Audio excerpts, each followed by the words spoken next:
Good morning, everybody, and welcome to the Wednesday, January 24th meeting of the Reno City Council. Madam Clerk, at this time we will begin the public comment period. I will remind everybody that the public comment is 3 minutes. Madam Clerk, first public comment, please. Yes, my name's Velma Scholes, and I've been at Ponderosa for almost 5 years, 6 years, my granddaughter. Now, there are a few problems in the neighborhood, but it doesn't concern that club. My rent going up concerns me. I'm on disability. I'm raising a granddaughter that I adopted. Where am I going to go with this beautiful little girl? She's 15 years old. This is our bottom line. I mean, this is it for us, our roofs, our home. This has been a home for my granddaughter since elementary school, and we don't want that taken from us. Please don't take that from us. We need this hotel more than anything in the world right now. Not just me, but other families. I'm not the only family raising kids there. I mean, they was there when I had nobody, when I had no one and nowhere to turn. That hotel gave me a place to live, a bed to sleep in, and a way to cook for my granddaughter when I was homeless, going from couch to couch. I mean, please don't take that from us.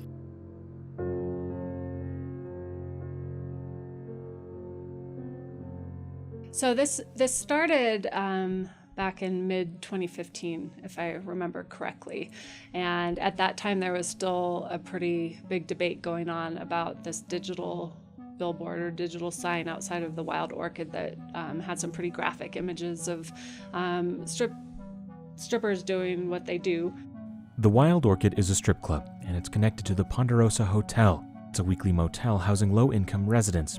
It's on a really busy, prominent corner in between Midtown and downtown. I've been generating a lot of complaints. And really, shame on that club. Shame on the Wild Orchid. Go ahead and make a big deal about it. I don't care, because I'm going to make a big deal about what you're doing because it's wrong. It's wrong. In 2015, the city passed a new ordinance that would prevent new adult businesses from cropping up in Reno. A year later, they went even further. They initiated a process that would kick every strip club in the downtown area to the industrial areas of town. The city's key arguments for relocating the strip clubs are what they're calling secondary effects. Those are things like crime rates, prostitution, drug use, and decreased property values and sexual exploitation. We've understood that there's been some activity in some of these that, one, aren't conforming to their existing ordinances, which is operational contact between patrons and employees. I'm going to school to be a nurse. UNR has one of the first nursing programs. You're gonna take away strip clubs. You're gonna take away my dream. There are no secondary effects proven. No prosecution successful. We've also seen some observations of drug use and/or solicitation for prostitution. In an effort to understand just what goes on inside the city's strip clubs, the Reno City Council secretly commissioned a private investigator to go inside and find out more. City Attorney Carl Hall was originally reluctant to share the information, but Reno City Manager Sabra Newby released it for the sake of transparency. It reported back grimy conditions inside the clubs, including drug use and discussions of sex acts and illicit touching. And some clubs, actually, he really didn't document too many problems at all. He said that they appeared to be run fine, they were clean, and the problems that were occurring were more occurring outside. So like the men's club, for instance, is right by the bus station, and there's a steady stream of vagrants and other kind of people walking outside the club that don't have anything to do with what's going on inside the club. This image of anything goes, including prostitution and strip clubs and booze and gambling, that they don't want that to be the predominant image of the city of Reno, that Reno is becoming a mecca for technology companies, that there's this bridge between Silicon Valley and Reno, that we're growing up into a real city with other kinds of economic interests and diversification besides just relying on the vice trades that made Reno what it is.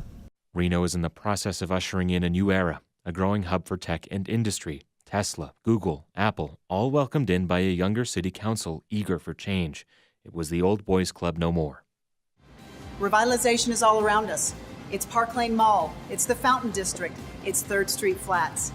Revitalization is a rebirth of sorts, of a block, of a building, of a city. Councilwoman Jordan, if you speak with her, she voiced that she doesn't believe downtown is the place for this type of business. She and again the economic development folks will argue that it should be more of a welcoming, family-friendly kind of environment down there. Yes. Reno is hotter Booming right now. Yeah, Why? You're exactly right.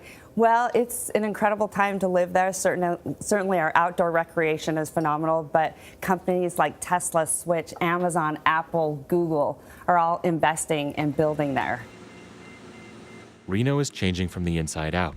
At the heart of its rebirth is a transformed Midtown, complete with new shops, restaurants, and housing. So Wild Orchid sits like right in between Midtown and the gentrifying areas of downtown, because the southern edges of downtown obviously are you have the River Walk and the restaurants and the bars and stuff that are kind of making up that southern area of downtown. So it sits like right in the middle of where this economic center is gentrifying. Good evening, Joe and Shelby. Some city council members say their desire to move strip clubs out of downtown and midtown Reno really all goes along with the city's redevelopment plan. But strip clubs like the Wild Orchid are fighting back. They plan to continue to do so, and now the city is preparing for that. In January, the residents of the Ponderosa were greeted at their doorsteps by a letter from owner Kemi Kashmiri. It stated that if the city's ordinance was passed and the Wild Orchid was rezoned, then the rent at the Ponderosa would nearly double, forcing residents to lobby for their homes. It's this very unfortunate and saddening tactic that they took that just terrified the residents. It's really counterproductive to that process. But Kashmiri says he only sent the letters out in the name of transparency to let residents know far in advance. We don't want to do it. This isn't a threat. This is facts. Aria Overly is an organizer with Action, or Acting in Community Together in Organizing Northern Nevada. It's a faith-based advocacy group focused on issues of social justice, and as Reno's downtown gentrified, Action has had a front row seat. I have been speaking to residents in the Ponderosa, and they've already raised it several $100s just in the last couple of years, and that's only bound to go up. And that motel's been visited repeatedly by code enforcement and by health officials. The fact is he can't get $1,300 a month for what are falling apart, degraded rooms. If you've ever been inside the hallways, they're dark and there's mold and they're in very poor condition. That motel over the past 15 years has been shut down 1 or 2 times because of code violations and unsafe living conditions. People are literally dying in a lot of these conditions. They're really not up to code, most of the motels. They're just in really poor condition for people to be living in. Housing in Reno is growing less affordable with every passing day. A dwindling supply has yet to meet a steadily growing market of renters and buyers, resulting in a product many are unable to afford. There's really no place else for people to go. Right now, the vacancy rate is 2%, which is basically means there are no places for anyone to rent if they would like to rent. And in order to get into regular apartments, you often have to pay very high deposits, first and last month's rent. You have to go through credit checks and background checks. And for a lot of people, they just aren't able to save up that capital in order to get into those long-term housing. They aren't able to pass credit checks. And because our vacancy rate is so low, landlords right now can be really, really picky about who they're choosing to bring into their apartments. So you see a lot of people ending up in weekly motels just so they can be inside. And right now that makes them a really essential part of our economy, unfortunately, because if the weekly motels disappear as they are, in the last year over 10 motels have shut down. Those people are just ending up on the streets. There's nowhere else for them to go right now. These are people who live in subpar, to say the least, conditions, but are so desperate that they would go to city council to beg the council to help them not lose the living conditions that they do have, because their alternative is the street. Whatever issue you guys have with the Wild Orchid and the owners of the Wild Orchid, you're my elected officials. I expect you to deal with it reasonably to where both parties are happy. Why should I be punished and made homeless? I served my country I agreed to step up, eat a bullet, and die for you people. Why am I being punished? That ain't right. You have people, veterans who are in poor medical condition. You have people that have mental health issues. And you have people that are just, one woman got up and said she's working 4 jobs to be able to afford to live, to afford the rent there and to provide for the family that she has. And so there are people in desperate conditions who need a $750 place to live because they can't afford anything else. And a lot of these motels are disappearing. We've had some developers come in to do more tearing down than building up. I mean, we saw that happen with a lot of the motels that Jacobs Entertainment bought just a couple blocks from here over by the Sands. They bought a whole block's worth of weekly motels and shut them down. A lot of those folks ended up on the streets. The demolition of the Stardust Lodge has reduced it to rubble, but It's clearing the way for something bigger and better and revitalized to come in its place. It's just really poorly thought out, a lot of these, a lot of the ways that the city is choosing to move forward on these issues. It's the first step to removing what the mayor refers to as blight, and it's a sign of several improvements to come. They're just not really considering the consequences of a lot of their actions, and they just really need to start doing that more thoroughly. Adult businesses do have a role. They are typically found in, urban environments, and so they just, it's a time, place, and manner, and the time, place, and manner is what we are thinking about. I'm not gonna say that the desire is to, on my behalf, to see them shut down. It's just put them in their right time, place, and then the manner, according to how they're licensed to do business.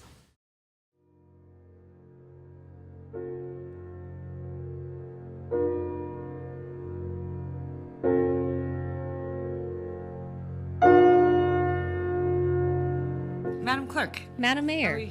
Are we all set? We are all set and ready to go.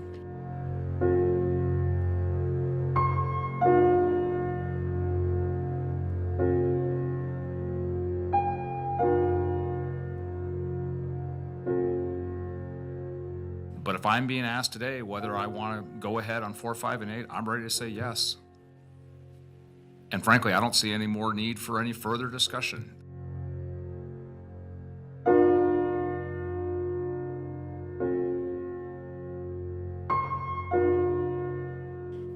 There doesn't appear to be a appetite up here to stop the Title 18 actions, so we need to get moving on the other stuff, because regardless where they're at, we've got to take care of the issues that lead to the secondary effects in those establishments.